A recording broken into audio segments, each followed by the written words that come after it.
It's complicated. जी हाँ, अगर आपको क्रिस्टोफर नोलन की इंसेप्शन या फिर बैरन बो ओडार की डार्क ही पहले से बहुत ज़्यादा कंफ्यूजिंग लगती है, तो आई फियर कि टेनेट आपके लिए कंफ्यूजन का ओवरडोज हो जाएगा। और ऐसा कहना भी गलत नहीं होगा कि टेनेट नोलन की one of the most complicated movies में से एक थी। और इससे पहले कि हम स्टार्ट करें, मैं बता देना चाहता हूं कि बिकॉज टेनेट अभी तक इंडिया में रिलीज नहीं हुई है, मैं ये एक्सप्लेन वीडियो लीक्ड वर्जन देखकर ही बना रहा हूं और मैं किसी भी तरह से पायरेसी को सपोर्ट नहीं करता। तो स्टोरी समझने के लिए पहले हमको दो कंसेप्ट समझना बहुत जरूरी है, जिसपे कि बेसिकली मूवी बहुत ज्यादा फोकस भी करती है, टाइम इन्वर्जन और ग्रैंडफादर पैराडॉक्स। अब जिनको यह दोनों कॉन्सेप्ट पता है, आप इस टाइम स्टैम्प पर स्किप कर सकते हो। बाकियों के लिए simply put, time inversion basically time को उल्टा चलाने का तकनीक है। और यह अचीव कैसे किया जाता है? Through entropy modification. तो अभी यह इंट्रोपी मॉडिफिकेशन क्या है? गूगल सर्च की माने तो इंट्रोपी किसी प्रोसेस को इंक्रीज ऑर्डर में मापने का तरीका है। थोड़ी और डिटेल्स में जाएं तो साइंस के स्टूडेंट को पता ही होगा कि सेकंड लॉ ऑफ थर्मोडायनामिक्स बताता है हमको कि किसी भी सिस्टम की एंट्रोपी सिर्फ बढ़ सकती है, कम नहीं सकती। और लाइक मेनी फिलोसोफर और साइंटिस्ट, नोलन ने भी इस एंट्रोपी शब्द का यूज डायरेक्शन ऑफ टाइम के आइडिया को दिखाने के लिए किया है। मतलब positive entropy is equal to the time moving from past to present to future. और यही एंट्रोपी जब नेगेटिव हो जाता है या फिर किसी भी प्रोसेस का ऑर्डर जब इंक्रीजिंग के जगह डिक्रीजिंग होने लगता है, तब हम इस फेनोमेना को टाइम इन्वर्सन बोल सकते हैं। फॉर एग्जांपल, अगर हम दो आइस क्यूब को ले और उनमें से एक आइस क्यूब की एंट्रोपी चेंज कर दें, तो थ्रू आउट द टाइम जहां एक क्यूब गलकर पानी बन जाएगी, वहीं दूसरा क्यूब पानी से जमकर बर्फ बन जाएगा। वो वाला सीन याद है जब ट्रेलर में साइंटिस्ट जॉन को बोलती है कि you are not firing the bullet, you are catching it. Time inversion यही कंसेप्ट है जिस पर कि पूरी मूवी भी बेस्ड है। नेक्स्ट जो बहुत छोटी सी कंसेप्ट है वो है ग्रैंडफादर पैराडॉक्स। आई बिलीव कि बहुतों को ऑलरेडी पता होगा कि यह क्या होता है। मोस्ट सर्टेनली अगर आपने लूपर या डार्क जैसी फिल्म या वेब सीरीज देख रखा है, तो यह पैराडॉक्स स्टेट करती है अगर back in the time past में जाकर अपने डैड के बर्थ होने से पहले ही अपने दादाजी को मार देते हो, तो बेसिकली आपके डैड का कभी भी बर्थ नहीं होगा। मतलब कि आपका भी बर्थ नहीं हुआ है, और अगर आपका बर्थ ही नहीं हुआ है तो आपने आखिर अपने दादाजी को मारा तो मारा कैसे? मोटी मोटी बात यह है कि आप किसी भी तरह से कोई भी इवेंट को कभी नहीं बदल सकते, सिर्फ आप उस इवेंट को ट्रिगर करने में हेल्प कर सकते हो, जो कि मूवी की मोस्ट ऑफ द पार्ट में होता भी है। तो अब आते हैं मेन प्लॉट पर। हम देखते हैं ओपेरा हाउस में कुछ लोग अटैक कर रहे हैं क्योंकि वहाँ कुछ लेने आए हैं, बट दूसरी तरफ CIA की टीम उनको रोकने आ जाती है। हमारा हीरो भी इसी टीम का पार्ट है, जो कि समहाउ दो बार मरने से बच जाता है। पहली बार ओपेरा हाउस में जब कोई दूसरा बंदा उसको बचा लेता है, और दूसरी बार जब वह साइनाइड की पिल खा लेता है जो कि नकली निकलता है। ओपेरा हाउस वाले बंदे पे थोड़ा ध्यान देना, क्योंकि एंडिंग में मेरी थ्योरी भी है इसको लेकर। खैर, इसके बाद हमारा हीरो को एक मिस्टीरियस मिशन टेनेट में शामिल किया जाता है, जहाँ सिवाय टेनेट कीवर्ड को उसको कुछ नहीं पता है। यहाँ पर वह क्लेमेंसी पोइसी की कैरेक्टर से मिलता है, जिसके थ्रू उसको टाइम इन्वर्सन के बारे में पता चलता है और कैसे इस कंसेप्ट के मदद से फ्यूचर में ऐसे हथियार बनाए जा रहे हैं जो कि दुनिया को खत्म कर सकती है। यह हथियार खतरनाक इसलिए भी है क्योंकि ऐसे हथियार सिर्फ हमारे प्रेजेंट को नहीं बल्कि पास्ट को भी इफेक्ट कर सकता है। हमारा हीरो जॉन को संजय सिंह के बारे में पता चलता है, जो कि ऐसे हथियार को इंडिया से सप्लाई कर रहा होता है। वह इससे मिलने की कोशिश करता है, जहाँ पर वह नील से मिलता है। दोनों मिलकर संजय के घर में घुस जाते हैं और गन पॉइंट पर लेकर एक्चुअल कल्प्रिट के बारे में जानने की कोशिश करती है, जहाँ पर संजय की पत्नी प्रिया बताती है कि संजय नहीं बल्कि वह आर्म डील करती थी, और जब उसने बुलेट सप्लाई किए थे तब उसमें एंट्रोपी चेंज नहीं किया गया था। यहाँ पर उनको सैटर के बारे में पता चलता है, जो कि ऐसे हथियारों को बनाकर डिस्ट्रीब्यूट कर रहा है। जिसके बाद जॉन सैटर के करीब जाने के लिए उसके बारे में डिटेल्स निकालता है और उसको उसकी वाइफ कैथरीन के बारे में पता चलता है, जिसके थ्रू वह सैटर के बारे में जान सकता है। जॉन कैथरीन से मिलने जाता है। वहाँ पर उसको पता चलता है कि कैथरीन भी सैटर से नफरत करती है, बट उसके बेटे के लिए वह अभी भी उसके साथ है। साथ ही वह यह भी बताती है कि कैसे कैथरीन ने सैटर को नकली पेंटिंग्स बेची थी और कैसे सैटर उसको कंट्रोल कर रहा है। जिसकी हेल्प करने के लिए हमारा हीरो जॉन और नील इस पेंटिंग को चुराने का प्लान बनाते हैं, और जैसे तैसे यह पेंटिंग चुरा भी लेते हैं। और जैसे ही पेंटिंग चुराकर वह निकल रहे होते हैं, दो बंदे उन पे अटैक कर देते हैं, जिनमें से एक इन्वर्टेड था। जॉन यह बात प्रिया को बताता है, जो कि उसको बताती है कि कैसे सैटर ने उस जगह पर एक लॉक बनाई रखी है जहां पर कि इन्वर्सन करने की मशीन है, जो कि वह मोस्ट प्रोबेबली शायद फ्यूचर से लाया था। अब पेंटिंग चोरी होने के बाद कैथरीन जॉन को सैटर से मिलने के लिए राजी हो जाती है। मुलाकात के दौरान सैटर और जॉन की डील होती है कि अगर जॉन उसको प्लूटोनियम लाकर देगा तो वह कैथरीन को छोड़ देगा।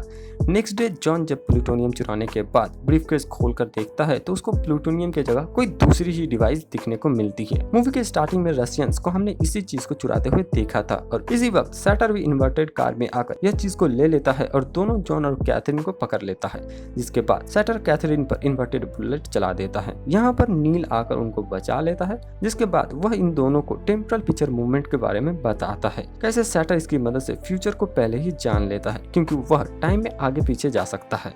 अब क्योंकि कैथरीन के पास ज्यादा वक्त नहीं है, नील और जॉन डिसाइड करते हैं कि वह भी टेम्परल पिक्चर मूवमेंट की मदद से टाइम में पीछे जाएंगे और कैथरीन को गोली लगने से बचा लेंगे। वह इसके लिए सैटर की ओस्लो वाली मशीन की हेल्प लेता है। यहाँ पर जानना जरूरी है कि जब वह टाइम में पीछे जाएगा तब उसकी एंट्रोपी भी उल्टी हो जाएगी। इसका मतलब यह है कि वह ऑक्सीजन की जगह कार्बन डाइऑक्साइड इनहेल करने लगेगा, जिसके लिए उसको ऑक्सीजन मास्क की जरूरत पड़ेगी। अब यहाँ पर अगर हम थोड़ा पीछे जाएं तो हमें पता चलेगा कि जो कैरेक्टर ऑक्सीजन मास्क के साथ हमें दिखता है वह सभी बेसिकली टाइम में पीछे ट्रेवल कर रहे होते हैं। जॉन पास में आकर देखता है कि सैटर उसको वह ऑब्जेक्ट बैग दे रहा है और न कि वह सैटर को। इसमें उसका एक्सीडेंट हो जाता है और वह फिर से प्रेजेंट में कोल्ड शॉक लगने की वजह से आ जाता है। और क्योंकि जॉन ने पास्ट में अभी कैथरीन को गोली नहीं लगने दी है, प्रेजेंट में कैथरीन ठीक है। यहाँ पर नील जॉन को उस ऑब्जेक्ट के बारे में बताता है जो कि एक एल्गोरिथम का हिस्सा है। ऐसे 8 और ऑब्जेक्ट्स हैं जिनको कि न्यूक्लियर फैसिलिटी साइट्स में छुपाया गया है, जिसकी हेल्प से दुनिया की एंट्रोपी को बदला जा सकता है, यानी पूरी दुनिया की एंट्रोपी रिवर्स करके खत्म किया जा सकता है। कैथरीन को बचाने के लिए यह दोनों फिर से पास्ट में जाते हैं, उसी जगह पर जब वह पेंटिंग चुराने के लिए ओस्लो पोर्ट पर गए थे, जहाँ पर हम पिछले वाले सीन फिर से देखते हैं और हमें पता चलता है कि उस वक्त जिसने नील और जॉन पर अटैक किया था वह कोई और नहीं, वह खुद ही था। यहाँ पर कैथरीन को जैसे तैसे बचा लिया जाता है, बट क्योंकि सैटर के पास अब पूरा एल्गोरिथम आ चुका है, अब उनको सैटर को रोकना है। प्रिया यहाँ पर फ्यूचर के बारे में बताती है कि फ्यूचर में सब कुछ डिस्ट्रॉय हो चुका है because of the extreme climate change.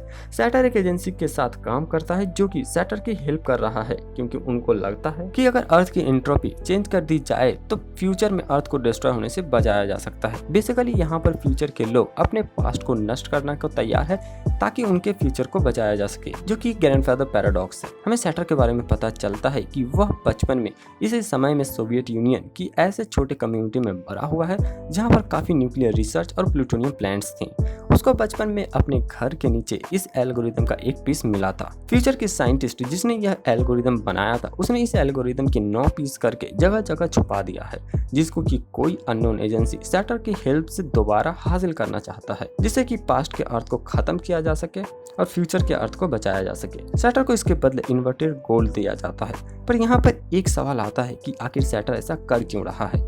इससे तो वह खुद भी खत्म हो जाएगा ना, जिसका जवाब हमें नेक्स्ट सीन में मिलता है कि सैटर को कभी ठीक न होने वाली पैनक्रियाटिक कैंसर है और उसका मानना है कि अगर वह नहीं जिंदा रहेगा तो किसी को भी जिंदा रहने का हक नहीं है, जिस कारण वह यह सब कर रहा है। यहाँ पर सैटर का हार्ट बीट एक स्विच की तरह काम कर रहा है।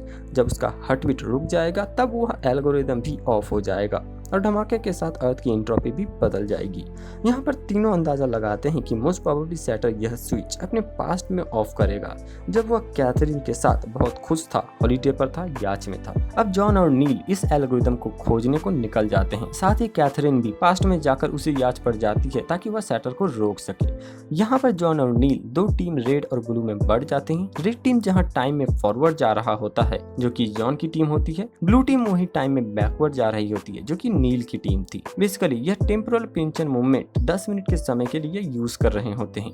ब्लू टीम और रेड टीम दोनों अलग अलग हेलीकॉप्टर में थे। जो टीम आगे बढ़ रही थी वह 5 मिनट बाद का टाइमर सेट करके बिल्डिंग के नीचे बॉम्ब लगाता है और वहीं जो पीछे चल रहा था वह 5 मिनट पास्ट में जाकर टाइम सेट करता है और इस तरह से हमें 2 बार बिल्डिंग टूटते हुए और जुड़ते हुए दिखाई देता है। और मैं बता दूं कि इसी 10 मिनट टेम्पोरल पिंचर मूवमेंट के कारण इस मूवी का नाम टेनेट पड़ा है। नेक्स्ट किसी तरह से जॉन टनल से होते हुए एल्गोरिथम तक पहुंच जाता है। यहाँ पर वह एक लाश देखता है जिसके बैग पर भी वही ऑरेंज थ्रेड बंधी हुई रहती है, जैसा कि मूवी के फर्स्ट सीन में हमने जॉन को बचाने वाले के बैग पर देखा है। वहीं दूसरा आदमी एल्गोरिथम को सेट कर रहा होता है। वह जॉन की बात सैटर से कराते हुए जब गोली चलाता है तभी वह लाश उठ जाता है और गोली उसे लग जाती है। यह बुलेट इन्वर्टेड थी और जॉन बच जाता है। दूसरी तरफ हमें कैथरीन को सैटर को गोली मारते हुए भी दिखाया जाता है, जिसके बाद जब वह याच से जा रही होती है तब उस टाइम की कैथरीन यह देख लेती है, जहाँ से कैथरीन की सारी गलतफहमी की शुरुआत होती है और सैटर का इतना कुछ करने की वजह बनती है। दूसरी तरफ जॉन और नील किसी तरह एल्गोरिथम को फटने से रोक लेते हैं और एल्गोरिथम के 3 पार्ट कर लेते हैं। और नील अपने हिस्से की एल्गोरिथम भी जॉन को दे देता है और जाने लगता है। इस वक्त नील के बैग में जॉन वही ऑरेंज थ्रेड बंधी हुई देख लेता है, जिससे कि उसको सारी बातें समझ आ जाती है कि नील ने ही ओपेरा हाउस में और यहाँ पर भी उसकी जान बचाई थी। But twist in the plot यह है कि नील को अब मरना पड़ेगा, क्योंकि जॉन जब टनल में जा रहा था तो उसने नील की डेड बॉडी पहले ही देख ली थी, जिसने कि उसकी जान बचाई थी। तो अगर नील जिंदा रहता है तो जॉन कभी भी एल्गोरिथम को फटने से नहीं रोक सकता, जिस कारण नील को मरना पड़ेगा। यहाँ पर हमको यह भी पता चलता है कि जॉन ने ही फ्यूचर में नील को अपॉइंट किया था और पास्ट में प्रेजेंट जॉन की हेल्प करने के लिए भेजा था, और खुद जॉन ही है जिसने यह टेनेट ऑर्गेनाइजेशन को फॉर्म किया था। दूसरी तरफ प्रिया कैथरीन को मारने पहुंचती है, जहां पर जॉन प्रिया को बताता है कि कैसे उसने फ्यूचर में टेनेट फॉर्म किया है, अपने आप को इन्वर्ट किया, पूरी मिशन को प्लान और नील को भी इस समय शामिल किया, जिससे कि उनको जो भी इंफॉर्मेशन की जरूरत हो वह नील उनको दे सके। और यह वह जॉन जो कि गाड़ी के पीछे बैठा था वह इन्वर्टेड जॉन है, जो कि प्रिया को भी मार देता है, क्योंकि उसको यह सारी बातें पता चल चुकी है। और इसी के साथ यह मूवी खत्म भी हो जाती है। पर्सनली मूवी में इतने ज़्यादा एलिमेंट और पॉइंट थे कि बहुत सारे डिटेल्स को स्किप करना पड़ा, बट मोटा मोटा यही स्टोरी थी इस मूवी की। इस मूवी में एक दो मेरे थ्योरीज भी है, जिसमें से एक थ्योरी मैं जरूर डिस्कस करना चाहूँगा, जो कि है नील और जॉन के रिलेशनशिप। मोस्ट प्रोबेबली नील कैथरीन का ही बेटा था। मल्टीपल इंस्टेंसेस पर हमको ऐसा हिंट दिया गया है।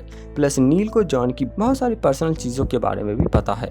प्लस नील हमेशा जॉन और कैथरीन को बचाने की कोशिश करता है, बट हमें उसका बैकग्राउंड डिटेल्स कभी भी देखने को नहीं मिलता। खैर वीडियो क्योंकि ऑलरेडी काफी लंबा हो चुका है, बाकी की थ्योरीज और डिटेल्स डिस्कस करेंगे किसी और वीडियो में प्रोबेबली। तो यह था मेरा एक in depth explanation of Tenet movie. बताएं नीचे कमेंट सेक्शन में कौन सा डिटेल्स ने आपका सर चकरा दिया, और अगर आपका भी कुछ थ्योरी है इस मूवी के रिलेटेड। फ्यूचर में ऐसे explain video, reviews, fact video देखने के लिए सब्सक्राइब करो हमारे चैनल स्पिल रिव्यूज को। हम हर एक वीडियो के लिए बहुत ही मेहनत करते हैं, तो एक लाइक तो बनता ही है। मिलते हैं अगले वीडियो में। जय हिंद, सब खैर।